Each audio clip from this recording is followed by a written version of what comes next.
Final আর কোনো মাল টাল থাকলে আমার দেবেন। দিছি কায়দা মতন বুঝ করি, এই মাল কিনে মালের টাকাও তো পাবো, সাথে লাভ হয়েছে আরো 1 লাখ টাকা।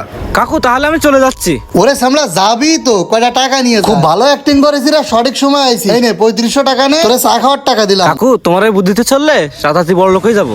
ভাইপো তোমারে যে আমি কইলাম দোকানের ওই প্রিন্টারটা বেচার লাইন করতে, তা কি করলে? কাকু তোমার ওই প্রিন্টার তো কিনেছো 7,000 টাকা দে, ও তো বাংলিতে 300 টাকাও দেবে না। সে তো 300-র উপরে দেবেন, আমি ভালো করেই জানি। আর আমার মাথায় একটা চরম বুদ্ধি আইছে, আর তোমার একটু ওই বিষয়ে একটু কাজ করে দিতে হবে না। কাকু এ তো মারাত্মক বুদ্ধি। ঠিক আছে ঠিক আছে, তোমার সিগন্যাল দিয়ে আমার তো হাজির হয়ে যাই নে।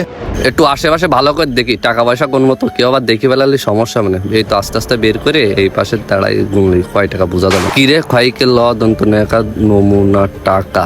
আয় হায় কিরে হে খেলনা টাকা। আয় হায় আমার তো সব শেষ, আমার সব শেষ। আয় হায় রে আমার 30,000 টাকা পুরো জলে গেল রে। আয় হায় রে।